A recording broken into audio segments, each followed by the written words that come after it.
Jemaat AFCF Kudus dimanapun Anda berada, di minggu yang indah ini, mari kita sama-sama naikkan pujian kita buat Tuhan yang selamanya ajaib.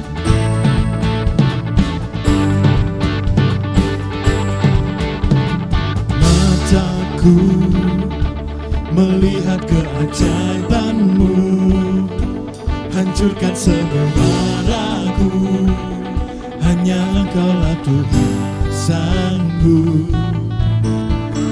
Imanku timbul dari perkataan-Mu, setiap hari kuatkan ku, firman-Mu yakinkan aku.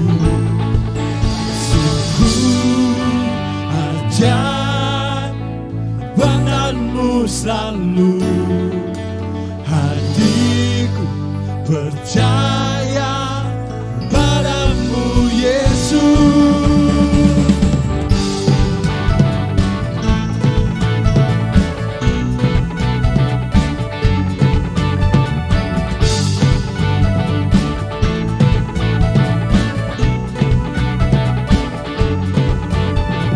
Tanganku memuji keajaiban-Mu, naikkan ucapan syukur karena mujizat-Mu bagiku. Sungguh ajaib perbuatan-Mu selalu, hatiku percaya padamu Yesus.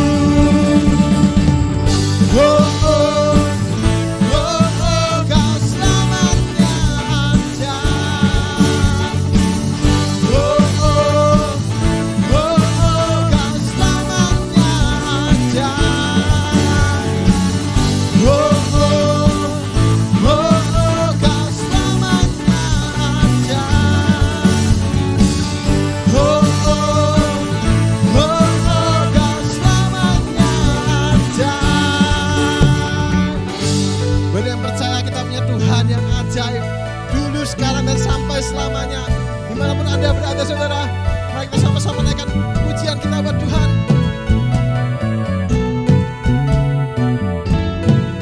Sungguh ajaib perbuatan-Mu selalu, hatiku percaya padamu Yesus. Sungguh ajaib selalu, hatiku percaya padamu Yesus.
pujian dan kemuliaan.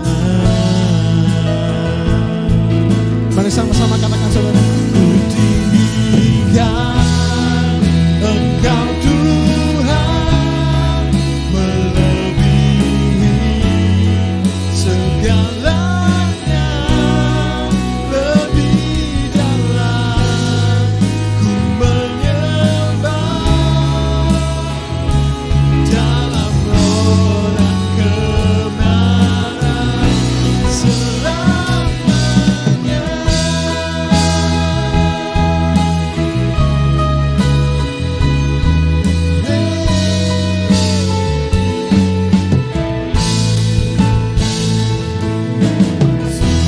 Besar setiamu, nyata di sepanjang hidupku. Tiadamu telah layakkan kehidupanku, dan tiada kata yang bisa, tiada kata yang bisa lukiskan indahnya Kau Tuhan. Bagimu segala pujian dan kemuliaan.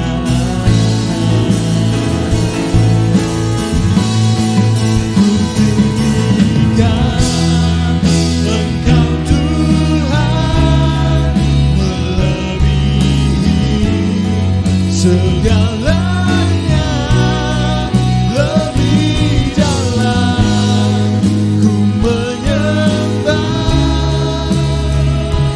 dalam roh dan kebenaran. Ku tinggikan Engkau Tuhan, melebihi segalanya, lebih dalam ku menyembah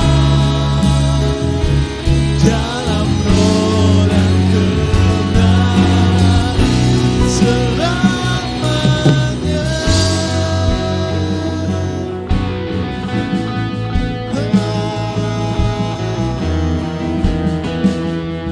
Dan kami mau menyembah-Mu Tuhan.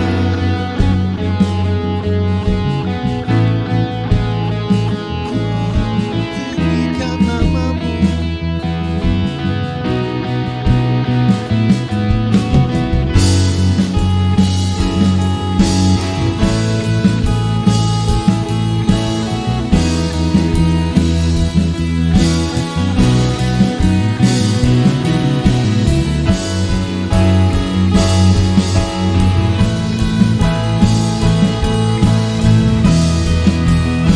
Mari dengan segenap imanmu saudara. Tinggikan Engkau Tuhan, melebihi segalanya, lebih dalam ku menyembah dalam roh dan kebenaran. Ku tinggikan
Shalom saudara dikasih Tuhan. Senang menjumpai semua saudara. Dimanapun saudara berada, selalu percaya Tuhan ada bersama-sama dengan kita semuanya. Percayalah apapun yang saudara hadapi, ya Tuhan ada di tengah-tengah kita dan Dia Tuhan yang sangat baik. Mari kita berdoa untuk kita sama-sama dengar firman Tuhan.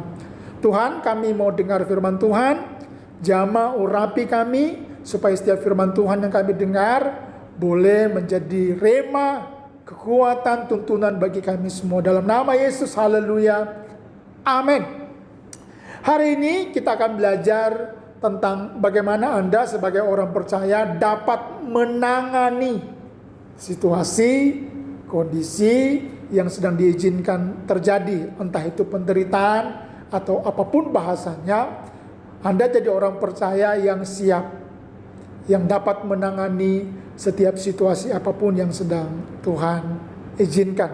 Ada kalanya kita berdoa, Tuhan hindarkan saya dari ini, dari itu. Entah sakit, entah kekurangan, entah virus penyakit. Tapi ada kalanya Tuhan membiarkan semua itu terjadi. Yang kadang-kadang tidak kita sangka-sangka. Kok bisa ya? Dari mana? Ya, penyebabnya apa? Dan kadang-kadang tidak ada yang bisa menjelaskan situasi itu. Kita harus memilih menjadi orang yang berkata begini, kalau itu memang diizinkan Tuhan, saya dengan kekuatan Tuhan dapat menangani situasi ini. 1 Petrus pasal yang keempat, ya, ayat yang pertama. Jadi karena Kristus telah menderita penderitaan badani, kamu pun juga ya harus mempersenjatai dirimu dengan pikiran yang demikian. Karena barang siapa telah menderita penderitaan badani, ia telah berhenti berbuat dosa. Kedua, supaya waktu yang sisa jangan kamu pergunakan menurut keinginan manusia, tetapi menurut kehendak Allah, sebab telah cukup banyak waktu kamu pergunakan untuk melakukan kehendak orang-orang yang tidak mengenal Allah. Kamu telah hidup dalam rupa-rupa hawa nafsu, keinginan, kemabukan, pesta pora, perjamuan minum, dan penyembahan berhala yang terlarang. Sebab itu mereka heran bahwa kamu tidak turut mencemplungkan diri bersama-sama mereka di dalam kubangan ketidaksenonoan yang sama, dan mereka memfitnah kamu. Saudara, untuk dapat kita menangani setiap apa yang diizinkan terjadi, bahkan setiap situasi-situasi yang tidak Anda sangka-sangka, Anda harus menghadapinya, Anda harus melewatinya. Maka hal yang pertama, kita perlu memperhatikan apa yang ada di pikiran kita. Beberapa waktu yang lalu saya berkata bahwa pikiran itu adalah medan peperangan. Pikiran itu medan pertempuran. Siapa yang mendominasi, maka itulah yang akan mempengaruhi perkataan, itulah yang akan mempengaruhi tindakan, keputusan yang akan kita lakukan. Jika yang mendominasi pikiran kita, bahkan yang menguasai pikiran kita adalah kebenaran firman Tuhan, maka itulah juga yang akan menguasai apa yang akan kita katakan, apa yang akan kita lakukan. Jadi hal yang pertama, agar supaya kita bisa menangani situasi apapun yang Tuhan izinkan terjadi, maka persenjatai pikiranmu. Ayat yang pertama katakan, jadi karena Kristus telah menderita penderitaan badani, kamu pun harus juga mempersenjatai dirimu dengan pikiran yang demikian. Ya, ayat yang kita baca konteksnya Petrus sedang berbicara tentang Yesus Kristus yang telah mati di kayu salib, menderita penderitaan badani, ya, disiksa, dipukul, digantung di atas kayu salib dengan penderitaan yang tak terbayangkan oleh kita semua. Kita tahu bahwa Yesus berkata di atas kayu salib sebelum dia menyerahkan nyawanya, dia berkata sudah selesai, sedang mengatakan bahwa semua bentuk penderitaan ya terburuk yang tak terbayangkan sekalipun telah dia tanggung di kayu salib. Ya, sehingga apa yang Yesus lakukan di atas kayu salib, waktu dia menanggung setiap penderitaan dan dosa kita, Petrus bilang harus menjadi senjata di pikiranmu, harus terisi di pikiranmu sebagai amunisi yang dapat dipakai pada waktu engkau sedang menghadapi kondisi-kondisi yang bahkan tak terbayangkan oleh kita. Jadi hal yang pertama, ya, persenjatai pikiranmu. Dipersenjatai dengan apa? Dipersenjatai dengan firman Tuhan. Ya, makanya Petrus bilang Yesus telah menderita, sekali lagi penderitaan badani. Oleh karena itu ketika Anda sedang menderita, supaya kita mengalami bounce back dan dapat menangani situasi-situasi itu, Petrus bilang persenjatai pikiranmu. Ya, sekali lagi, pikiran apa? Pikiran firman Tuhan. Pikirkanlah apa yang telah Yesus lakukan bagi saya, bagi saudara. Dan kita tidak bisa memikirkan itu kalau di pikiran kita tidak terisi firman Tuhan yang menjadi rema. Ya, apakah engkau merenungkan firman Tuhan sungguh-sungguh dan membiarkan itu mempengaruhi kehidupan? Sebagaimana Mazmur pasal yang pertama, di mana pemazmur sudah menggambarkan tentang orang-orang yang merenungkan firman Tuhan siang dan malam, yang akibatnya beberapa ayat berikutnya mengatakan ia akan seperti pohon, ya, daunnya itu luar biasa, berbuah, akar-akarnya sedemikian luar biasa. Kata kuncinya, dia bisa seperti pohon yang ditanam di tepi aliran air, berbuah, kuat, berakar sampai kepada sumber air. Artinya orang yang merenungkan firman Tuhan adalah orang yang membiarkan dirinya dipengaruhi oleh firman Tuhan itu sendiri. Sehingga apa yang sedang dia hadapi, apa yang sedang dia lewati, tidak lepas dari apa yang firman Tuhan yang ada di hidupnya. Sebagaimana Anda ketika menyusun rencana, maka rencana itu Anda akan pikirkan betul. Ketika rencana itu Anda pikirkan, maka akan muncul apa yang perlu Anda siapkan untuk supaya rencana itu menjadi berhasil. Ya, orang mau mungkin melakukan pesta pernikahan, maka pasangan itu akan merenung kira-kira untuk menikah apa persiapan, ya, apa yang perlu mereka beli, apa yang perlu mereka kerjakan supaya rencana pernikahannya menjadi berhasil. Cateringnya di mana, multimedianya dari mana, IO-nya dari mana. Itu akan muncul, ya, list itu akan ada catatannya kalau Anda memikirkan itu. Betul? Nah, merenungkan firman Tuhan adalah cara di mana firman Tuhan menolong engkau dan saya untuk mulai munculnya kebenaran demi kebenaran yang menjadi amunisi dalam pikiranmu untuk menghadapi setiap apa yang datang kepadamu. Tapi sebelum saya lanjut, Anda dan saya untuk mempersenjatai pikiranmu dengan pikiran firman Tuhan, ya, cara pertama adalah biarkan firman Tuhan mengisi hidupmu. Biarkan firman Tuhan menguasai pikiran. Dan ingat baik ini, selama firman Tuhan tidak menguasai hidupmu dan tidak menjadi gaya kehidupanmu, Bapak Ibu yang dikasihi oleh Tuhan, maka berapa banyak pun khotbah yang Anda dengar, bahkan berapa banyak khotbah yang Anda sampaikan, bahkan seberapa lama Anda jadi orang Kristen mendengarkan firman Tuhan, selama itu tidak menguasai hidupmu, dan selama engkau tidak biarkan firman Tuhan yang menjadi rema, yang menjadi amunisi dalam kehidupanmu, maka Anda tidak akan pernah bertumbuh menjadi dewasa. Firman Tuhan ya harus menjadi rema dan menguasai kehidupanmu sehingga mempengaruhi apa yang kau lakukan dan apa yang kau katakan. Saudara dikasih oleh Tuhan, ketika engkau merenung firman Tuhan, ya, maka akan mulai muncul tuh cara menghadapi. setiap bentuk-bentuk ketakutan, kekhawatiran, ancaman.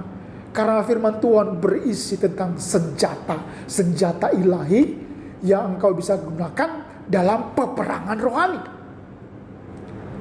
Ya, Anda akan dapat menjadi siap dalam menghadapi penderitaan ketika Anda punya senjata dan ada amunisinya. Bukankah firman Tuhan itu adalah senjata rohani yang dapat Anda pakai untuk mengalahkan siasat-siasat musuh. Ya, bahkan Anda dapat berjalan terus dalam kebenaran, berjalan terus dalam firman Tuhan. Bahkan jalanmu mungkin sedang naik, jalanmu mungkin sedang turun, jalanmu mungkin sedang berbatu-batu, berliku-liku. Tapi selama firman Tuhan ada bersama-sama dengan engkau sebagai senjata yang luar biasa, maka apapun situasinya dapat engkau hadapi. Saudara dikasih Tuhan, dapat engkau hadapi. Jadi poin yang pertama, persenjatai pikiranmu dengan cara isi pikiranmu dengan pikiran Kristus, pikiran kebenaran. Ya, apakah engkau masih baca Alkitab? Apakah engkau masih merenungkannya? Apakah hari-hari dalam kehidupanmu adalah hari-hari di mana engkau dikuasai oleh setiap apa yang kau baca dan apa yang kau renungkan? Hal yang kedua yang perlu Anda taruh terus di pikiranmu. Yang tadi saya katakan bahwa firman Tuhan ya harus menjadi senjata yang amunisi demi amunisinya dapat Anda pakai untuk menghadapi peperangan yang ada di pikiranmu. Ya, ketika firman Tuhan menguasai setiap kehidupanmu, maka engkau dapat berjalan dalam setiap kondisi dan dapat menghadapi bahkan menangani ya apapun yang sedang Tuhan izinkan terjadi. Yang kedua, taruh di pikiranmu bahwa Yesus Kristus Tuhan yang telah mati di kayu salib dan telah menderita terlebih dahulu untuk kita adalah Yesus Kristus Tuhan yang tetap mengasihi saya dan saudara. Ya, itu yang perlu Anda tahu dan taruh terus di pikiran. Mungkin hari ini Anda merasa apakah Yesus mengasihi saya? Kenapa saya harus menghadapi ini? Kenapa keluarga saya, kenapa orang yang saya kasihi ya mengalami ini?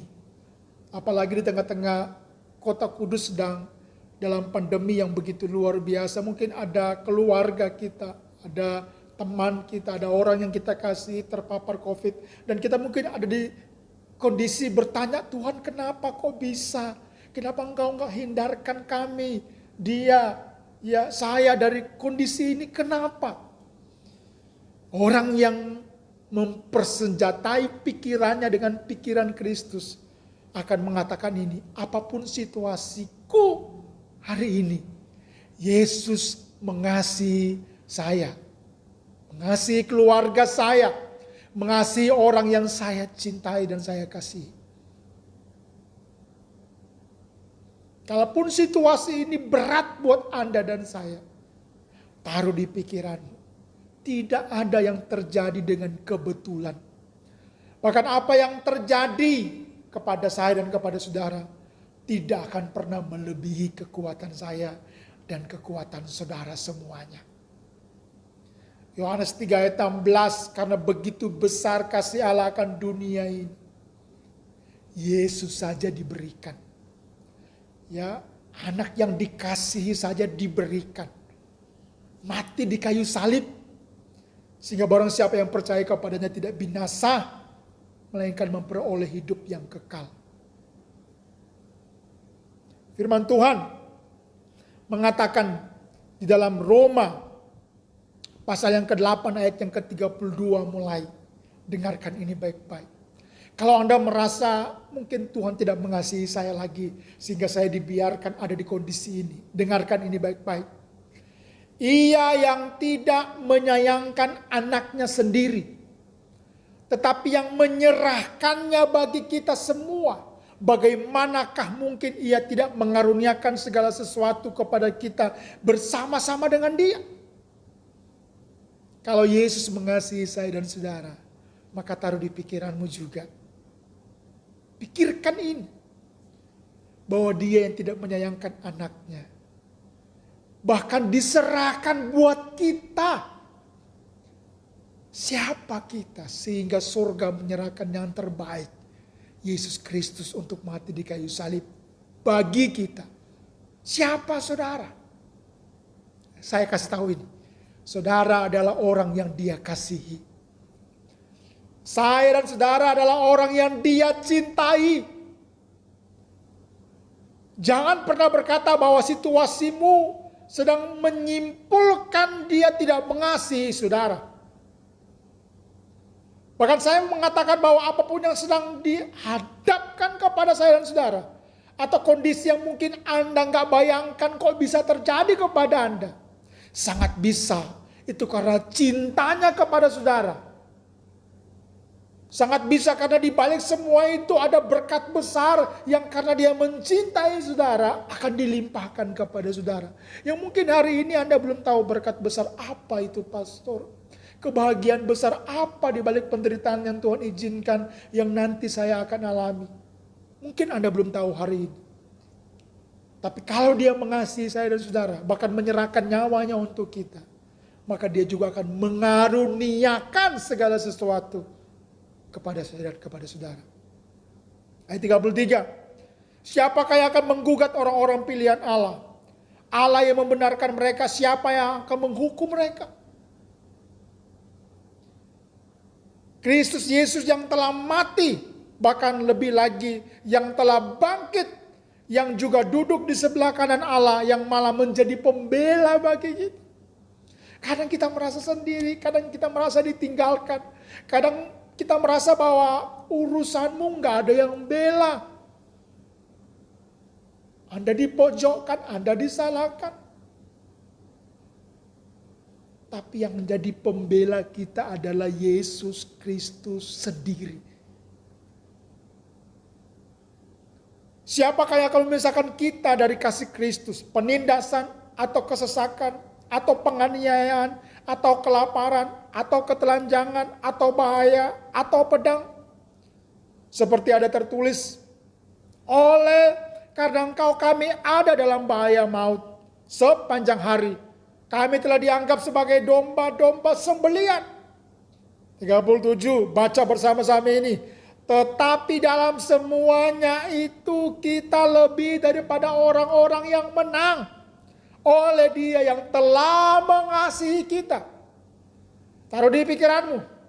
Oleh Dia Yesus Kristus yang terlebih dahulu mengasihi kita, akan membuat kita justru dalam keadaan sakit, dalam keadaan banyak masalah, dalam keadaan mungkin Anda seperti diombang-ambingkan dengan berbagai macam rupa-rupa kesulitan dan penderitaan di muka bumi ini. Paulus berkata, oleh karena Dia yang mengasihi kita, membuat kita dalam semua situasi yang saya katakan tadi, akan keluar sebagai pemenang. Katakan, kita akan jadi lebih dari pemenang. Saya akan menang. Bahkan lebih dari pemenang. Pandemi ini tidak akan menghancurkan kehidupanmu, keluargamu, masa depanmu. Tapi situasi ini justru akan membuat kita menjadi kuat, jadi dewasa, jadi pemenang-pemenang dalam setiap perlombaan-perlombaan iman yang ada dalam perjalanan rohani kita semuanya.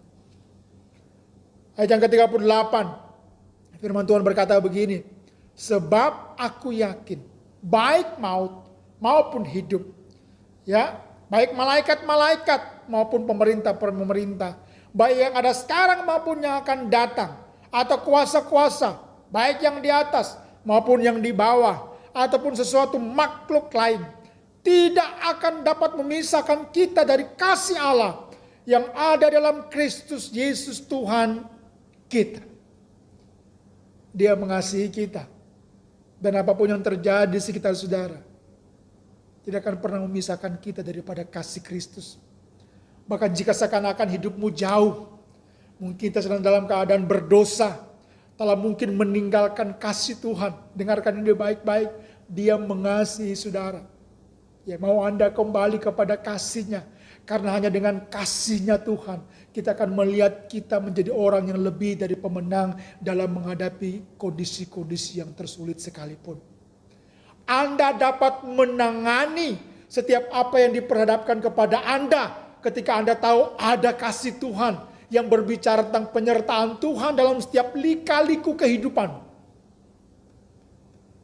Saudara yang dikasihi oleh Tuhan, Mazmur 37 ayat yang ke-25.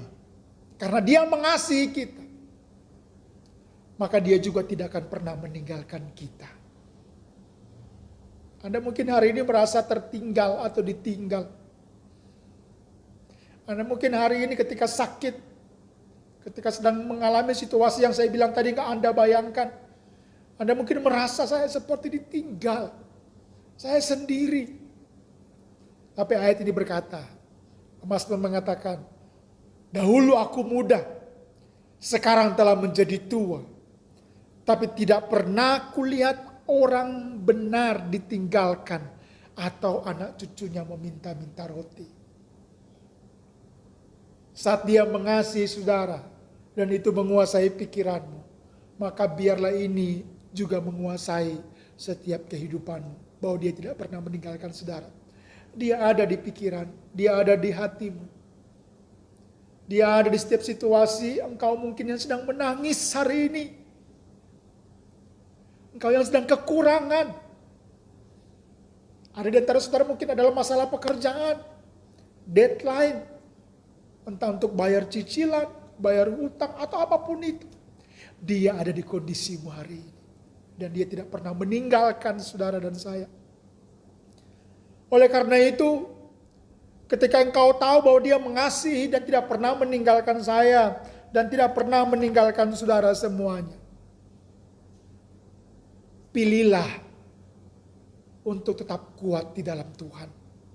Anda menjadi kuat karena apa yang ada di pikiranmu tentang pikiran Kristus. Ulangan 31 ayat yang ke-6. Waktu Yosua menggantikan Musa, ada kegoncangan tentu dalam dirinya. Bagaimana mungkin dia bisa memimpin orang-orang Israel? Tegar tengkuk, bangsa yang suka memberontak. Tuhan tahu kondisi Yosua. Maka Tuhan berkata kepada Yosua, kuatkan dan teguhkanlah hatimu. Jadi untuk dapat menangani setiap apa yang diizinkan kepada engkau butuh peran daripada Anda dan saya. Karena setiap kebenaran yang datang kepada Anda akan menjadi kebenaran yang tidak akan berdampak apa-apa ketika Anda nggak melakukan bagianmu. Bagian kita adalah pilihlah untuk menguatkan dirimu kepada apa yang firman Tuhan katakan. Kuatkan dan teguhkanlah hatimu. Kalau engkau telah menguatkan dan meneguhkan hatimu, berdiri di atas kebenaran firman Tuhan, kata firman Tuhan, maka jangan takut. Jangan gemetar. Hari ini kalau Anda sedang takut dengan situasi Kudus secara khususnya, maka firman Tuhan datang kepada engkau, jangan takut. Tentang kemungkinan apapun yang bisa datang kepada Anda dan keluargamu. Jangan takut selama engkau dan saya berjalan bersama dengan Tuhan. Kalau begitu sembarang saja pastor jalan gak pakai masker, tidak mengikuti protokol kesehatan. Bukan itu. Anda harus lakukan juga bagianmu sebagai orang percaya dengan mentaati aturan, menjaga diri semuanya, menjaga diri orang lain juga Anda jaga. Dengan pakai masker, cuci tangan, mengikuti protokol kesehatan. Jangan gemetar karena mereka, kata firman Tuhan. Sebab Tuhan Allahmu, Dialah yang berjalan menyertai engkau. Siapa yang berjalan menyertai kita? Firman Tuhan katakan, Tuhan Allah. Ia tidak akan membiarkan engkau dan tidak akan meninggalkan engkau. Katakan amin. Ia tidak akan membiarkan engkau dan tidak akan meninggalkan engkau. Saya suka kata-kata membiarkan. Artinya detilnya masalahmu, keperluanmu, persoalanmu, Tuhan tahu. Dan detilnya persoalanmu itu, Dia mau. Anda tahu Dia peduli. Dia mau menolong engkau. Dia mau memberkati engkau. Dia mau menghibur engkau. Dia mau menyembuhkan sakitmu. Dia mau mengobati hatimu mungkin yang luka. Dia mau menenangkan pikiranmu yang kacau. Bahkan ada orang-orang yang mungkin gak suka dengan Anda. Dia tahu.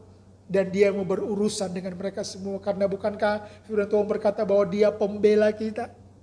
Dia tidak membiarkan engkau. Dia tahu detil pergumulanmu. Dia tahu detil persoalanmu. Dan dia mau menolong semua itu. Dan dia tidak pernah meninggalkan engkau. Dan biar ini selalu terus menguatkan Anda. Yesaya 41 ayat 10. Janganlah takut, aku menyertai engkau. Janganlah bimbang, sebab aku ini Allahmu. Aku akan meneguhkan, bahkan akan menolong engkau. Aku akan memegang engkau dengan tanganku, tangan kananku, yang membawa kemenangan. Pada waktu semua ini terisi di pikiran, menguasai hatimu, kemudian engkau perkatakan dan engkau lakukan, maka apapun yang sedang Tuhan izinkan terjadi bagi hidupmu, bagi keluargamu, engkau dapat menanganinya. Engkau dapat menghadapinya. Segala perkara dapat kutanggung di dalam Dia yang memberikan kita semua kekuatan. Amin firman Tuhan, mari kita siapkan hati kita untuk kita menerima berkat perjamuan kudus. Iralabataka paralaba shekepe karal. Iralabataka paralaba shikara. Terima kasih buat kesempatan di mana kami sama-sama akan melakukan perjamuan kudus. Mengingatkan pengorbananmu di kayu salib. Kami mau siapkan hati kami untuk sungguh-sungguh mengalami kuasa perjamuan kudus. Dimanapun kami berada, kami rindu mengalami kuasa daripada kasih Kristus yang melawat kami semua. Saat kami semua mengingat akan apa yang kau lakukan di kayu salib.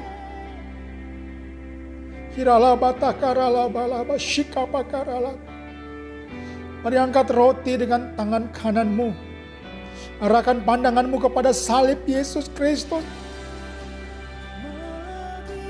Firman Tuhan mengatakan pada malam waktu Yesus diserahkan, Ia mengambil roti, memecah-mecahkannya dan berkata, inilah tubuhku yang diserahkan bagi kamu. Makanlah ini untuk menjadi peringatan akan aku. Dengan iman dan ucapan syukur, mari sama-sama kita makan roti yang melambangkan tubuh Yesus Kristus. Dalam nama Tuhan Yesus.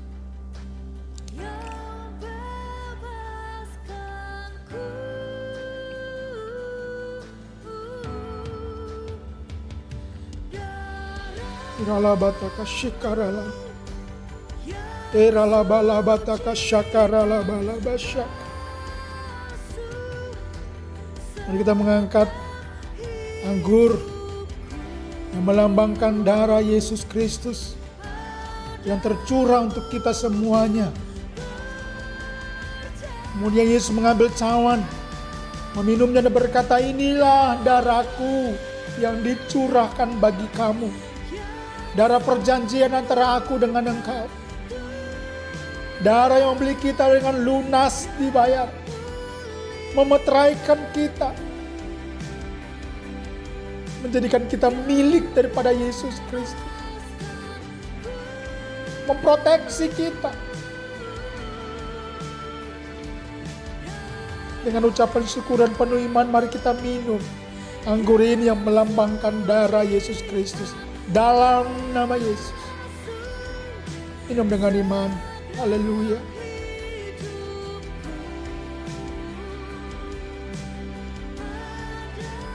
Iralabataka shakarala. Iralabataka ralabalaba shakaradadadada. Terima kasih Tuhan, terima kasih Tuhan. Terima kasih Yesus, terima kasih buat pengorbananmu di kayu salib. Terima kasih buat kasih-Mu yang hebat atas kami. Terima kasih buat janji-Mu yang tidak pernah membiarkan dan meninggalkan kami. Hari ini kami mendapatkan kekuatan untuk kami berdiri kuat dan teguh di dalam Engkau. Dalam nama Tuhan Yesus, biar kebenaran firman Tuhan jadi rema bagi kami semua. Untuk kami dapat menangani setiap situasi yang diizinkan.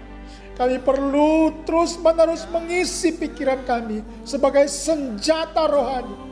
Menguasai pikiran kami, menguasai hati kami. Kami tidak izinkan pikiran yang di dunia, pikiran takut, pikiran cemas menguasai kami. Hari ini dalam nama Yesus, setiap hidupmu diisi oleh kebenaran firman Tuhan dan menguasai kita semuanya. Makasih Tuhan. Angkat kedua tanganmu dan terima lawatan dan berkat Tuhan. Tuhan memberkati engkau dan seisi rumahmu. Pekerjaan dan usahamu diberkati Tuhan.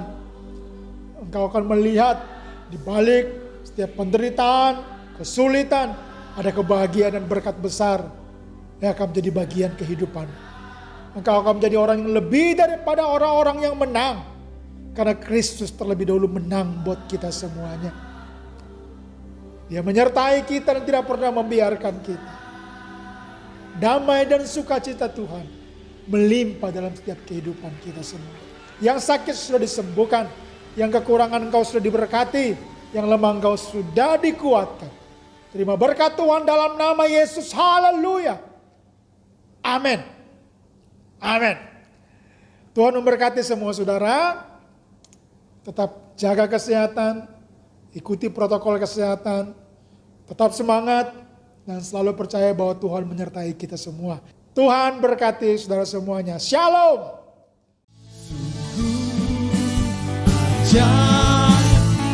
Buatanmu selalu, hatiku percaya padamu Yesus.